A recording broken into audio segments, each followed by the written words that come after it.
Our next speaker had a rather interesting start in life.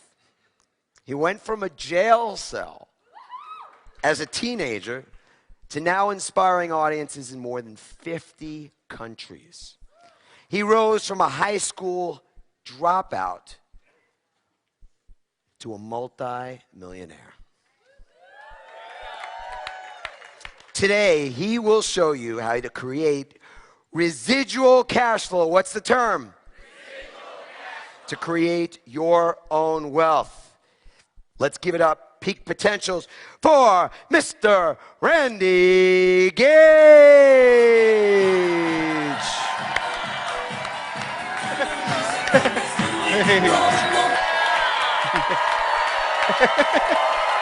Okay, thank you.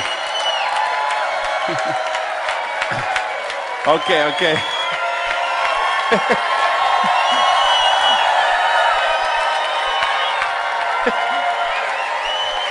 Oh, yeah. Sit down, you're cutting in my time. Safe is the new risky. Everything we were taught, everything we believed for many, many years, probably what you were programmed with since you were a child, the safe way to create a living, a lifestyle, to get a job, to work a job, to build wealth, today is probably the riskiest thing in the world. Because all the rules have changed. My mother, I grew up in Madison, Wisconsin. Badgers, yeah. Single mother who raised 3 kids by herself. She did this knocking on doors, selling Avon. And I mean, this is back in the day when you literally were knocking on doors. It's not like today where it might be a gal works at an office and she takes a catalog and shares with her friends at work. No, my mother knocked on doors to raise 3 kids by herself. And you know what she told me and my brother and my sister? Go to school, get an education, and get a job for a big company, and you'll be set for life. Yeah, whoops. That's it. Whoops. And of course, fortunately, you could tell, you've heard from the introduction already, I'm a high school dropout, so you know I didn't follow that advice. Now, the truth is I didn't have a choice, because to say I'm a high school dropout is kind of gilding the lily, since I was actually expelled from high school in the 9th grade. From Madison West Senior High. Did you go there? Okay, all right. So, but my mother was telling me the best that she knew, right? And I tell you, there were millions of mothers and fathers all over America and all over the world who were telling their kids the same thing. Go to school, get an education, get a job for a big company. And of course, the big companies are like General Motors. And that was the thing, man. If you got a job for GM, you were set for life. At least that's what we thought. Fast forward today, I was reading something that's way, way back in maybe 10 years ago or 12 years ago. General Motors had laid off more people than any company in the history of the world. And, you know, that's a very cyclical business, the car business. It's, you know, they might lay off 40,000 this quarter, and then 2 quarters later, they'll hire them back, and, you know, last in, first fired, and first fired, last out, or, you know, whatever their little seniority sequence is. That's just the nature of the business. Certainly, the way we thought to get rich, the times have changed. Nowhere did this become more apparent to me than when I was in Phuket, Thailand. And I was there doing something from my bucket list, you know, the list you make of things you want to do before you die. So one of the things I wanted to do before I died was to ride an elephant. So I go to Phuket, Thailand with a bunch of my friends, and we go there to ride elephants in the rainforest at this eco preserve there. And we had a big group, and they said, well, we don't have enough elephants for all of you guys, but here's what we want you to do. We're going to split you in half. Half of you will ride the elephants right now, and the other half go over and see the monkey training show. And then we'll switch. Like, the monkey training show, you know what? So we go and see. Here's what the deal is. They train monkeys to harvest coconuts from the palm trees. So if you have a monkey in Thailand, you send them to monkey training school. It costs about $300. And then what they've done is they have set up, all these palm trees have a big cable that goes to the top of the palm tree. And the monkey climbs to there. They put one hand and one foot on the cable, and then they take the other hand and the other foot, and they spin the coconut around enough times till it drops to the ground. And after about 2 or 3 months, they trained them, and now they go and they send them out to these plantations, and they pick coconuts all day long. Pennies. The owners make what we would consider pennies, which would be a very, a decent amount of money in Thailand. Now, some of you guys flew here. Some of you flew here on American Airlines. You don't think American Airlines is looking at those monkey school and thinking, wait a minute. Could we replace those flight attendants with monkeys, you think? You don't think there's somebody in Dallas thinking that right now? Take it further. I come home, I stop in San Francisco, break up, it's a long haul, 20 hours or something. So I schedule a night in San Francisco, sightsee, break up, and then I fly because I live in Miami. Stay there the night, wake up the next day. I go to the airport lounge. There's a couple with this adorable baby puppy. Now, I love all animals, so of course I'm like, hey, can I, play with the puppy? And it's, sure, come on. He's cloned. I'm like, what? They said, yeah, we're bringing him home. We just picked him up from South Korea. He's cloned. We gave the cells or whatever they do from our dog that was dying, and we, well, I don't believe this for a second, because this is the most adorable, playful puppy like you have ever seen anywhere. Then it turns out they're on the same flight home from me, and they're also sitting in first class. And the guy takes the little carrier with the puppy, and he goes back to the back of the plane like 2 or 3 times, and he's talking with people, and he's coming back. And then I get off the plane, and there's all these camera crews, and they're waiting for these guys and their puppy. Because the puppy really is cloned. And it wasn't the first puppy that had been cloned. It was just the first puppy in the United States. And the next morning, on the front page of the Miami Herald, there's the picture of this puppy that I'd been playing with. Now, we can debate the moral and the ethical implications of cloning for decades, and we probably will be. But that doesn't change the fact it's here. It's happening. They've cloned sheep, and they've cloned camels, and they've cloned horses, and what they're doing with stem cell research with humans. Who knows where this is going to go? But here's what I do know. The economic model we have is broken. It doesn't work anymore. To grow up, get an education, work for a big job, right? Big company. It doesn't work. I came here on a plane with a ticket purchased. I'm the last person left on earth, perhaps, who has a travel agent. I'm kind of embarrassed to admit it, but I really do. I have a travel agent. I have the same travel agent that I had 30 years ago. That's how long I've had this travel agent. Now, it's funny, when I first started going to her, she had an office with 6 or 7 people working in it. They all had a desk, and they all had those phones with the 5-button lines that flashed, and they'd all be sitting at their desk and answering phones, and people would be sitting there, and they'd be booking cruises and booking vacations and things. Now, she works out of her home. She has an assistant who helps her answer the phone now and then. Those other 5 or 6 jobs that used to work for her, they don't exist anymore. They've been replaced by technology. Video stores, right?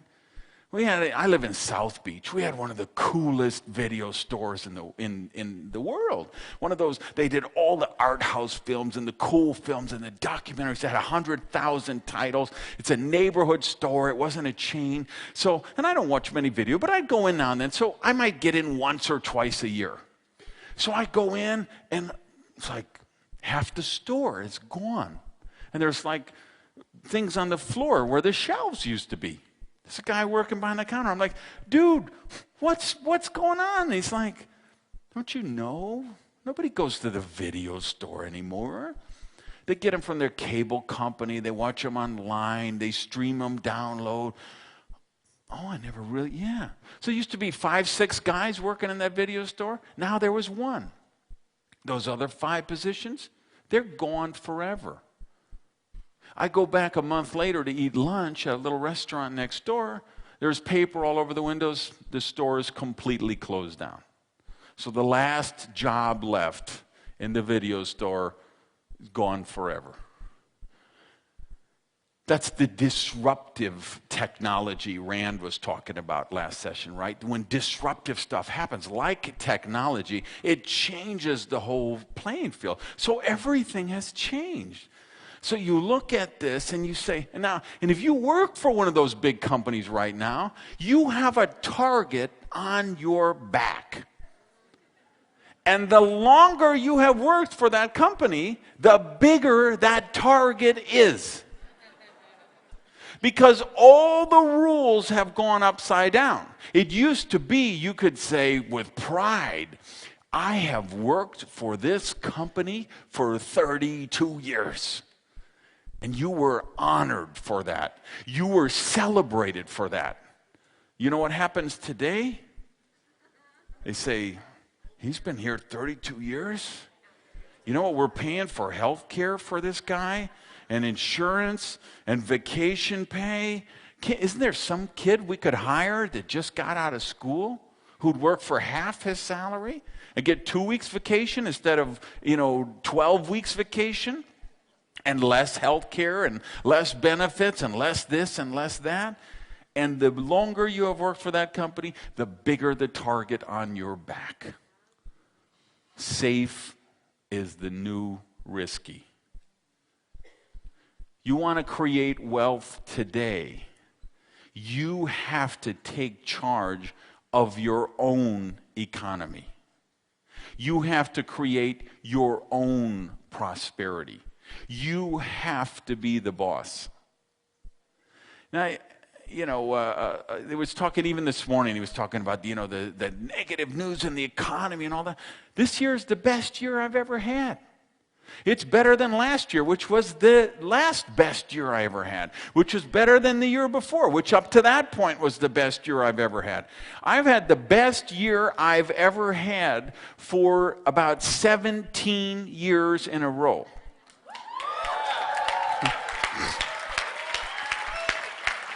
I'm on a vicious cycle of prosperity. And you know why? Because I don't outsource my prosperity to the economy, the government, the news network, the data sphere, the perception. I don't care what that economy is. I make my own economy, and you have to make your own economy. So next time someone says, what are you doing about the recession? What are you doing about the economic downturn? What are you doing? You say, I choose not to participate in it.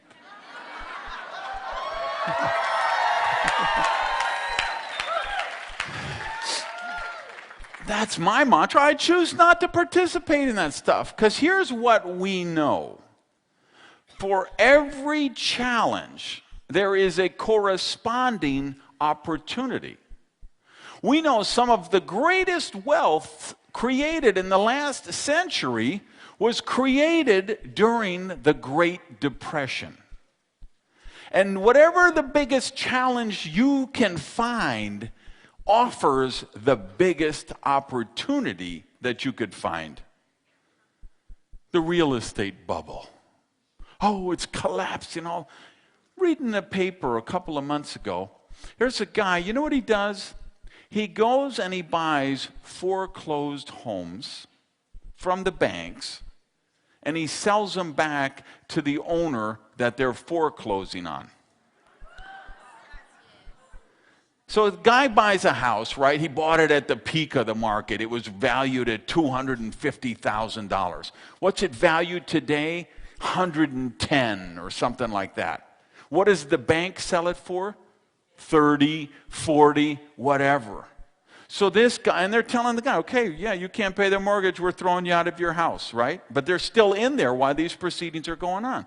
So this guy goes and buys the house for $40,000, let's say, from the bank. Then he calls you up, who's being foreclosed on, and says, how'd you like to keep your house? How about if I resell it back to you for $80,000? Because the $80,000 is now a payment that you could afford and you could stay in your house.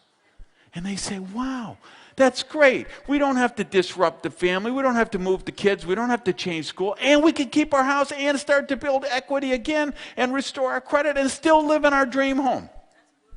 And this guy makes $40,000 without ever even really taking possession of the property. Is that ingenious? It's just an opportunity created by a challenge. All prosperity is a value for value equation. And prosperity is infinite. All true prosperity is infinite. Because remember, money is just a meme, a mind virus. A mind virus is something you get programmed. You get infected with a virus, just like your computer on the hard drive gets infected. Your mind gets infected with a virus. There's mind viruses going around all the time. This was the source of, the topic of my last book. What are all the mind viruses about? Money is bad. Rich people are evil. It's spiritual to be poor. It's noble to be poor. Those are just mind viruses. We get infected by organized religion is one of the guiltiest parties. Governments are one of the guiltiest parties. And of course, what I call the data sphere. TV, radio, internet, movies, newspapers, magazines, email chains, social media sites. They're just infecting you with these mind viruses. Well, money, if you see this $100 bill, this is just a mind virus. This has no intrinsic, inherent value in and of itself. It's just, particularly in the United States, because there's not, back in 1971, President Nixon took the dollar off the gold standard. At that point, money still had a value because there was a corresponding value of gold in Fort Knox. The day that changed, this became worthless. So the government says, this is worth $100. But what's the truth? There's 10% inflation. Now it's worth 90 cents. Another 10%, it's worth 80 cents. Now we're going to adjust the consumer price index because the inflation is going too far, and now we don't want people to know how much it really costs to live. So we'll take out things like bread and milk and eggs and gasoline and things that people buy all the time, and we'll replace them with cars or rakes or lawn blowers or whatever things so that and now we lose another 10% and another 10%, and then that's the real value of that. It's worthless.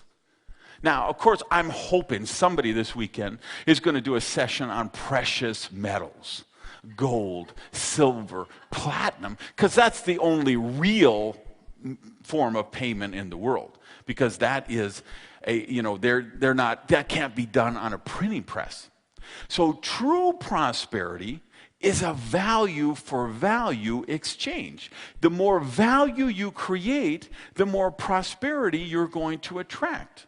And the bigger the challenges are, the greater the opportunities for your prosperity.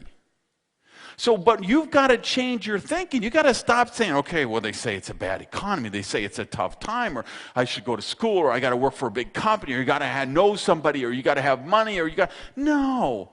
All the rules are changed. You take Microsoft, right? One of the biggest, companies in the world, worth billions and billions of dollars, right? This was started by a couple of college dropouts in their dorm room. And you know what? Right now, in some college dorm room somewhere else, there's a couple of kids with nothing but a couple of empty pizza boxes that have the next idea that will make Windows obsolete. That's just the nature of technology. So what are you going to do? Let's talk practical application. What am I going to recommend for you tonight? Well, I'm going to recommend, there's 3 business models I think are absolutely delicious because they allow us the opportunity to create leverage. And leverage is where real wealth is created. Leverage is how a guy who was expelled from high school could become a multimillionaire. See, there were no corporations recruiting me. There was nobody offering me a company car and a health plan and a corner office and all of those handcuffs that they put people in to get them in a cubicle somewhere. I didn't have those opportunities. All I had was this fervent wish, this vision that I would be rich. Now, why did I have that vision? Because I hated being broke.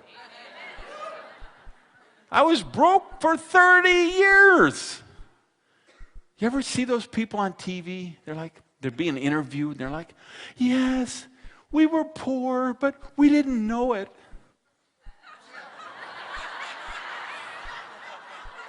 Really? Because I was poor, and I knew it. And I hated it. Poverty sucks. Charles Fillmore shocked the religious community around 1900 when he said poverty is a sin.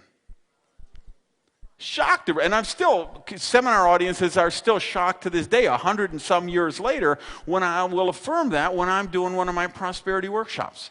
But I really do believe prosperity is a sin.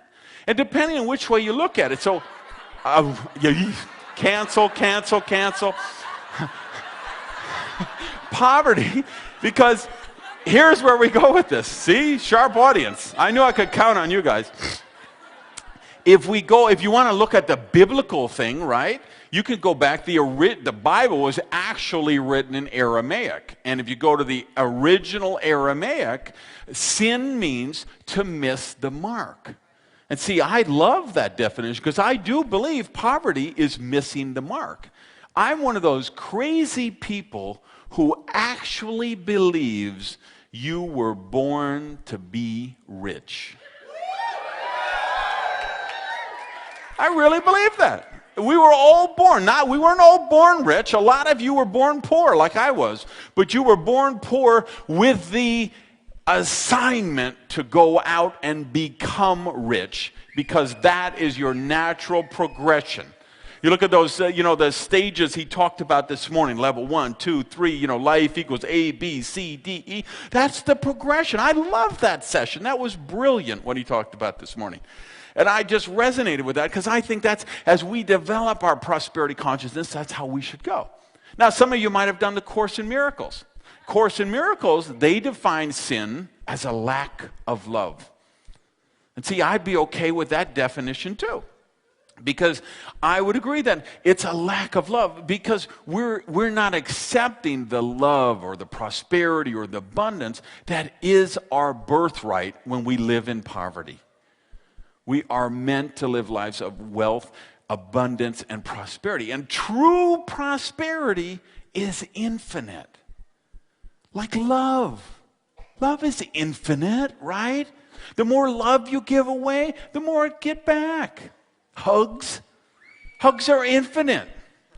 Hey, give me a hug. Well, no, I've only got 8 left and the weekend's coming up. What is that? Doesn't make it right. The more hugs you give away, the more you give back.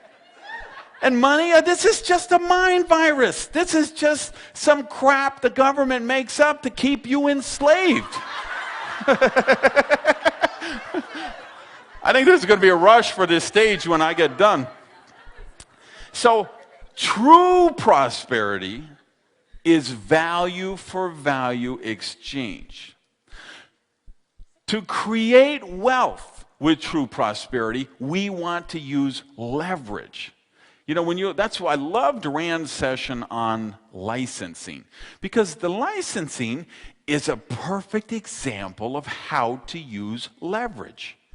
And if you look at, what does Madonna do? She uses leverage. She writes a song once and it gets downloaded 10 million times over and over and over. And then it's, the t-shirts and the concert and the albums and the posters and the whatever.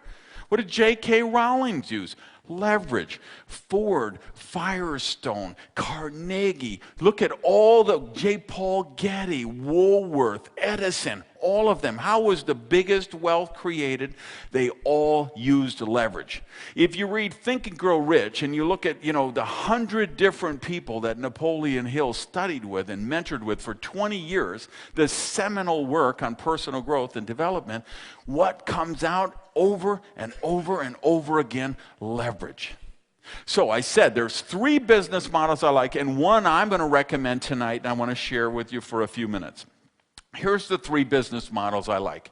Number 1, and these are in no particular order. I like all 3 of them, and I practice all 3 of them. Number 1, information entrepreneur. This is what Harv was talking about in the video when he talked about creating that funnel. No matter what, if you know etiquette, you could be an information entrepreneur. You got ideas on how to raise a healthy, happy children, you can be an information entrepreneur. You know how to invest in real estate, you know how to invest in the stock market, you know how to repair old houses, you know how to renovate old boats, you know how to hit home runs in softball, you know how to putt in golf, you know how to play the violin, you know how to teach, how to learn to play the piano. Anything you know which you're good at, you could become an information entrepreneur if you've got information or skills that people would pay you money to learn. So I like that, and I do that. I've never considered myself a speaker. Even you've heard, I spoke in 50 different countries. I spoke to more than 2 million people, thousands and thousands of speeches.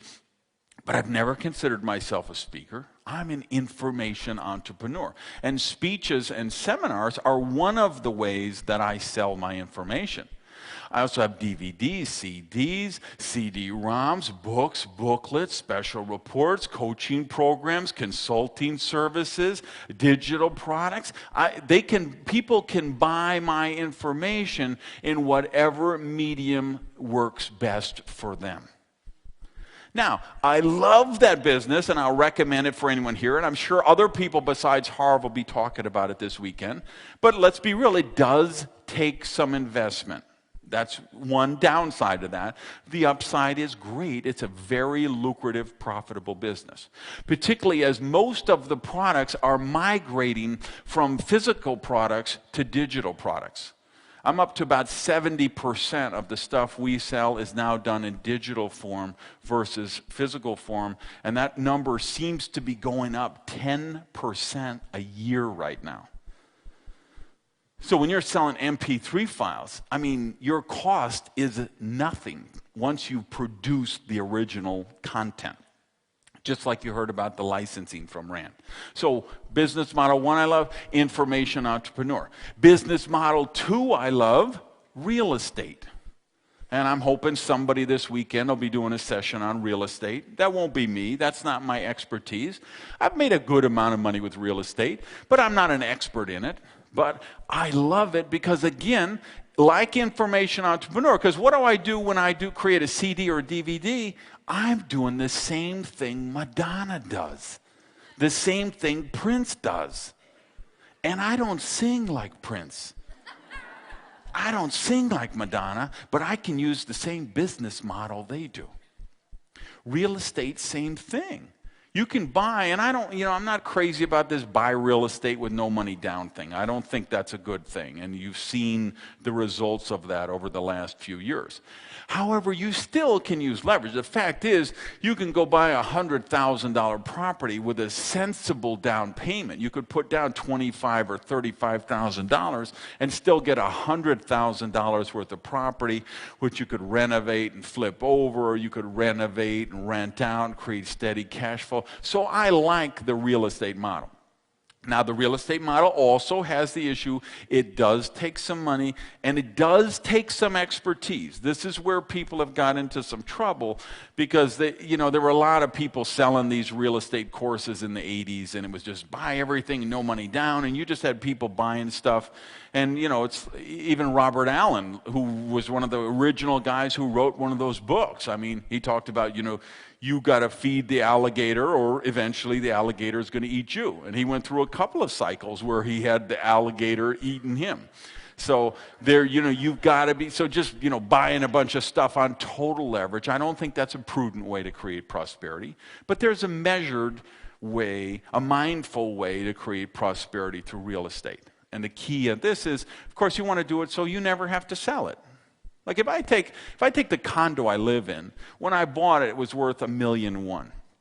If I appraised it, and I haven't appraised it, but let's say if I would have appraised it last year, it might have been worth $600,000. You say, I lost $500,000. No, I didn't lose $500,000.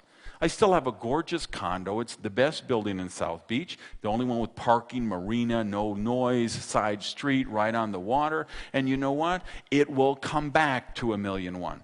And then it'll go to $1.3 million, $1.5 million, and even $1.8 million or $3 million. Who knows where it's going to end up? The key is I didn't have to sell it when the market tanked, right? So you've got to be mindful of the cash flow. If you do that, real estate is a wonderful way to create wealth. Here's the third one, and I'm going to shock some of you in this room. Network marketing. Okay, I will shock some of you and delight others of you. Multi-level marketing, MLM, or network marketing, is one of, I think, of the three, this is my favorite because this is the one, a guy who was thrown out of high school, who didn't have money, who didn't have connections, who didn't have skills. I could learn the business and become a multimillionaire. And it's all about cash flow. See, in the new economy, cash is king. Real estate? You know what bargains are out there in real estate right now? If you have a cash flow coming in, like I have coming in from network marketing, do you know the kind of property? Because I love real estate. Like I say, when I look, one of my goals is to be a billionaire. And I look at the billionaires and I say, well, this one did it with real estate, this one did it with real estate, this one did it with, a lot of them did it with real estate. And what I see, it's usually commercial real estate. They're buying office towers. DeBartolo did it with shopping centers. Developers are creating whole projects. Well, that takes serious money. That takes serious cash flow. Well, I have serious cash flow. And at times like these, what did we say? The worst challenges are the greatest opportunities. So I created a solid cash flow in network marketing, which I can invest in information entrepreneur, and I can invest in real estate, and now I am leveraging my leverage. So it's like to the nth power. So you go out here, what I'm going to recommend, no matter what you do this weekend, I hope everybody bought Rand's kit and you want to do license. And whoever comes after me, I hope you buy their kit. Who's ever tomorrow morning, buy their kit. The real estate guy and the penny stock guy and the precious metals lady and this business and the giant gumball machine and the wash on cars machines or the ceiling tile cleaning franchise or the car, whatever you decide to do. Great. Do network marketing in addition to that. Because this is a business you can start without experience, without a lot of money, and do it part-time with whatever job or business you're already doing. And you create, think about if you do just a stupid level, just minimum level of success, and create $2,000 a month in residual income with your network marketing company. How many properties do you need to buy to create $2,000 a month in residual income? How many CDs would you have to buy? How much money would you have to have in the savings account, at 2.3% or whatever they're playing right now? How much money would you have to have in the bank to get $2,000 a month? $5,000 a month. Just $5,000 a month, residual income from network marketing, which I can show you how to do in your sleep. If you're a brain-dead moron on crack, I can show you how to make $5,000 a month like that, right? And now, how many properties would you have to buy? You'd have to have $1 million worth of property with positive cash flow. And ask how many real estate investors right now, how many properties they have with positive cash flow, because it ain't that many. Ask how much money would they have to have in the bank? How much money would they have to invest in a different type of business to create $2,000 a month, $5,000 a month, $10,000 a month?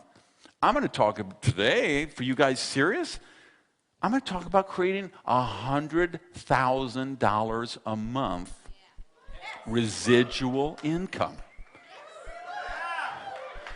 And you would be shocked how many people in Herbalife and Shackley and USANA and Amway and New Skin and Old Skin and In Between Skin, how many of these people, us who are making $50,000, $75,000, $100,000 a month with no overhead, no employees, no personal guarantees, no contracts, no offices. So let me tell you how it started. 32 years ago. So Thursday night, and the phone rings. It's my business partner. We're running a restaurant together, losing our shirt. So Jimmy calls me. What are you doing Saturday afternoon? I don't know, why? So I met this guy. I was at the gas station, filling up my car with the gas. Guy started talking to me. He's coming over to the house. And I want you there to protect me because I think it's Amway. I'm 20 years old. I say, Amway? What's Amway? He says, Amway. It's that thing, they draw the circles, and they put the circles underneath the circles about making the money. I said, Jimmy, I don't know nothing about circles. I don't know nothing about Amway. But if it's about making money, we need to make money because we ain't making any. He says, come over to the house Saturday afternoon. So I go to his house Saturday afternoon. The guy shows up. His name is also Jim. He gets a yellow legal pad, just like this, a red pen, and he draws a circle. And he writes, you, in the circle. And then he drew 5 circles under the circles. And the 5 got 5 was 25. And those 5 got 5, 125. And 6, 25. And 3,000, 125. And 15,000 and 78,000. I'm like, I'm in. So you can see what a good, so Jimmy, of course, he has to sign up so he can sign up me. So you can see what a good job I did of protecting him. Now, I'm this 20-year-old pathologically shy guy with no people skills who needs a lot of personal development. You heard, I was in jail at 15 for armed robbery. I was a teenage drug addict. I was a teenage alcoholic. I made a lot of really bad choices, okay? I come from, in my family, when we have a family get-together, our motto is, we put the fun back in dysfunctional, okay? So I come into this business, I have all these issues, right? And I'm pathologically shy. I have no marketing skills, no sales skills, no business skills, no people skills, no time management skills. I just know I hate being broke, and I want to be rich. And in those days, when you joined the Amway Corporation, you got a 3-ring binder like this thick. And it said, this is how you do the business. So they said, you call your friends and you read this script exactly. I said, okay, these people, they must know what they're doing. I don't know what I'm doing. So I pick up the phone. I get my big binder. I say, hello, friend's name here.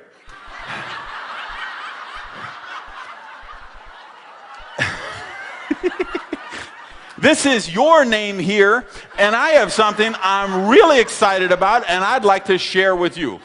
What would be better, Tuesday night at 7 o'clock or Thursday night at 7:30?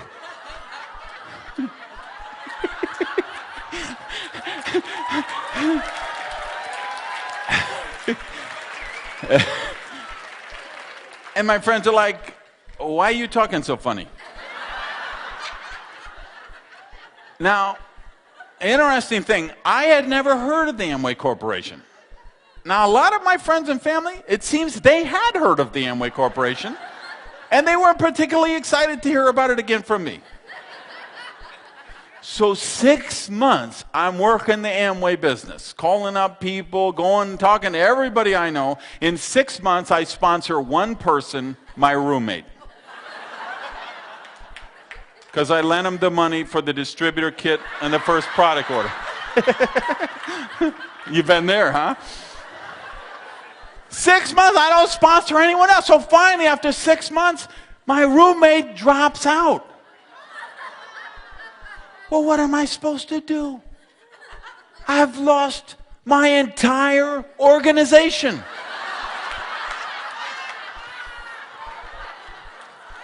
So I quit. But of course, I've already prospected everybody I know. So of course, when anybody joins anything like that, they say, call Gage, he's into those things. So a couple of months go by, I get a call and he says, I got a deal just like Amway, only better. Well, I liked Amway. So he comes, shows me the deal, I'm in. Sign up the roommate. Same deal. 3-4 months go by, roommate drops out. I drop out. Couple of months later, ring, ring. They got a deal that's just like the deal that's better than Amway, only it's better than the deal that's better than Amway. I'm all over that. Same deal, sign up the roommate. Same deal, roommate drops out, I drop out. Couple of months go by, ring, ring. They got a deal that's better than the deal, which is better than the deal, which is better than Amway. I'm all over it. Roommate won't join. 5 years I labored in network marketing. 5 years I bought products. I bought tapes. I went to meetings. I drove my broke-mobile Plymouth, okay, and parked it in the back behind the restaurants, or 2 blocks down the street, so they wouldn't see my rusted-out broke-mobile, so I could go in and talk about traveling the beaches of the world. And we have joy, and we have fun, we have seasons in the sun, and the... 5 years I lost money. 5 years I tried to sell the dream, losing money. And after 5 years I say, this dog don't hunt. There's something wrong with this picture. Either these people lied to me, and there really is no such thing as duplication, or there's something wrong with me. And so I started to do some critical thinking. It took me 5 years, so you know I'm a slow learner, okay? It took me 5 years, but now I start to do some critical thinking. So I say, well, was Amway a good opportunity? Now, we can look forward now and look back. Amway just did their first $1 billion month a couple of months ago. $1 billion in a month. So it looks like they scraped by without me. Right? How many millionaires did Amway create? And then I looked at the second one I joined, and the third one I joined, and the fourth one, and I was in dozens. Because, at that time, my dream was to make $10,000 a month. Because if I made $10,000 a month, I would have been the richest person I had ever met. Because I said, $10,000 a month, you could never spend that much money. Because coming from where I was, those days a car payment was like $200 a month or $150 a month. Your rent was like, you could buy everything you needed for $1,000 a month. And I'm like, who could possibly spend $9,000 a month? You couldn't spend that money. But meanwhile, I wasn't making any money, so I said, well, I'm not doing it in one program. What I need to do is I'll join 10 different companies. And I'll make $1,000 a month in each of them. And they don't compete with each other because they're all different product lines. And this one has a car polish, and this one gives a free bonus car so you could use the polish for that. And this one sells long distance service, and you need long distance service to build the other one. And this one, and of course that doesn't work. You could build one company only. But I didn't know that. So I'm trying to. So by 5 years in, I've been in literally dozens of companies. And when I look back, I say, there are people who were making money in those companies. There were people who were driving free bonus cars in those companies. There were people walking across the stage with those big bonus checks in those companies. There were people creating wealth, and they had the same compensation plan, the same product line, the same marketing materials, the same everything. What was the one thing different in the equation? Me. So I said, duplication has to be real because there's people doing it. What do I have to change? So I began my study of the profession of network marketing, which I have been on for another 27 years since then. And I learned a couple of things. See, the difference, here's the thing with, and by the way, why should everyone in this room do network marketing? It's the best benefits in the world. You pick the people you work with. You choose the hours you work. Great tax advantages for a home-based business. Great travel opportunities.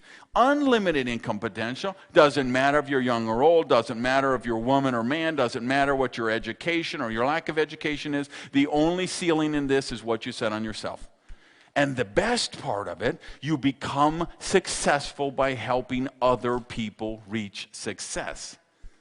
See, network marketing, you get paid exactly what you're worth. Now, that's either going to scare the hell out of you or it's going to liberate you. Because you get to choose. That's the good news. You get to choose. You can be the slumdog or you can be the millionaire. But you make that choice. And you make that choice by who you become. Because network marketing is like the ultimate fast pace of personal development. I had to grow myself. I had to develop people skills. I had to develop self-discipline. I had to develop time. I had to develop character. But here's the difference in network marketing versus the corporate world or any other business. When you join a network marketing company, you have this whole sponsorship line of people above you who have a vested interest in your business success. That's what makes the learning curve in this. So any other business, you go to that and there's, you join a company, that person doesn't want to train you.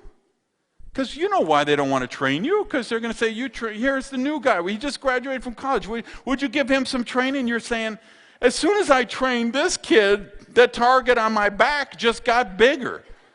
And pretty soon, how long is it going to be? You don't think of this corporations, we talk about the monkeys with the coconuts. How long is it going to be before they say, well, we could just clone 15 of him, so why do we need you and you and you?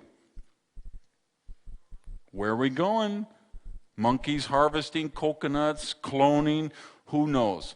All I know is I'm taking care of my own prosperity. So in network marketing, you create the value and you get paid what you're really worth. You help other people become successful, you become successful. Now, why don't more people do it? Because they think it's a sales business. Let me tell you a secret, what I learned. It's not a sales business. The people who sell stuff in network marketing, they don't make a lot of money. This is the difference. One of the training albums I did was how to become an MLM rock star. Because what I learned is there's two kind of people in network marketing. There's the MLM grinders, and there's the rock stars. And the grinders, they're always sponsoring more people. They're trying to replace the people who drop out. They're like the guy at the circus who's spinning the 5 plates, and he gets to the 5th plate, and then he's got to go back to the first one. And they have to do all the presentations. They have to do all the meetings. They have to do all the trainings. They're like the superhero of their organization because everything is about them. Those are the grinders. They don't get any residual or very little residual, and certainly no passive. But at the higher levels of networks marketing, the MLM rock stars, you know what we've discovered? That it's about culture. You create the culture for your team. And if you create the right leadership culture, this is where the duplication lives. And so you create this leadership factory. And you teach people how to develop these skills. And it's not about sales. See, because what happens is most people know network marketing from looking on the outside. And what do you know what they see? The buttons and the bumper stickers and the yard signs. Lose weight now, ask me how. The buttons and the signs and the intersection and the flyers on the cars. Let me tell you a secret. I don't go around putting flyers on cars. I don't put buttons in my Ravazzolo suits. I don't have magnetic signs on the side of my Vipers. That's not how I built a huge organization. I built a huge organization understanding that it's not a sales business, it's a teaching and training business. So most people, they see the buttons and the bumper stickers and the yard signs, and they think, well, that's how the business. They say, well, tell me what I have to sell, and then who do I have to sell this stuff to? And who am I going to get to sell this stuff? Those are the grinders. Those are the people that make $200 a month, and they do it for 30 years. The rock stars, what I do when I join the business, I say, after I learn this, I say, I'm going to look for people with good teaching skills. I want yoga teachers, softball coaches, kung fu instructors, ballet teachers, school teachers, college professors, professional speakers, HR resource trainers, people who have good teaching skills. Because see, if you're a real estate person or an insurance salesperson or a timeshare salesperson or a car salesman, you got 10 people a week pitching you on network marketing, don't you? If you're a school teacher, nobody's talking to you because they think it's a sales business. See, me and my people and people who follow my system, we're the only ones talking to the school teachers. I don't want a super real estate salesperson in their $1 million round table because they're going to go out and sell distributor kits. And they'll sponsor 30 people in a month, and 29 of those people are going to drop out the next month. You know who I want? I want the housewife in Idaho who's teachable, who will follow a system. How have I created a huge organization around the world? 95% of the people I brought into business have never been in network marketing before. They got a dream, they're coachable, and they follow a system. To become a rock star, it's about the culture. It's about the system. You create a step-by-step duplicable system. This is the tool. And everything like in my team, it's all plug and play. I don't want to teach people how to draw on a whiteboard with 27,000 circles and memorize an hour and a half presentation. We created a presentation on a DVD. So I can sponsor you into the business on Monday, and you could be adding people to your team on Tuesday. Because you bring them over to the house, you take a 30-second introduction, you put a DVD into the player, they see the presentation, and you hand out the packets at the end of the presentation. And the person in the living room says, hey, I could do that. That's the secret of network marketing. When your prospect comes to a presentation and they're sitting there watching the presentation and they get a list of like 5 people in their mind. Oh yeah, my brother-in-law, I bet he could really do it. You know what would be great for this? The guy at work, Jimmy, he'd be, so they get that list of people in their mind and they realize, I could just get to those people and show them this plug and play presentation. I could do that. And the day they say, I can do that, they're in. The money is no object. So, you don't. See, I've got organizations in 65 countries around the world. I have organizations in countries where the average people make $300 a year. And they pay $800 for an activation order to join my company. In a country that makes $300 a year. You say, how is that possible? Because when somebody wants it, they find the money. Let's suppose, I just sold one of my Vipers, right? I just sold I had a SRT, supercharger, everything. I spent, like $75,000 just in modifications with this car. It pulled 734 horsepower at the wheel, dyno tested, right? So I just sold that last week because it's an old one, right? And I, had too many cars. But, so what if I would have brought that here? And I say, who's got, $1,000 cash? Most people today, they don't have $1,000 cash, right? But if I would have said, I brought my old Viper, that old broken down thing, it barely goes 200 miles an hour anymore, I'm just selling this thing. First person gives me $1,000, it's theirs. Every single person would find $1,000, wouldn't they?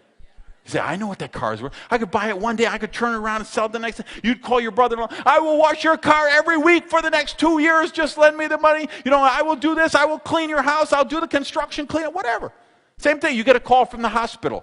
We have your 6-year-old daughter here. Her leg is broken. She needs surgery right now. It's $1,500. We don't take insurance. We need cash.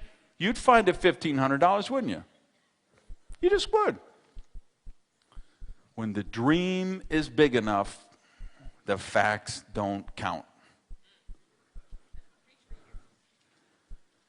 We sell dreams. That's what I sell in my business.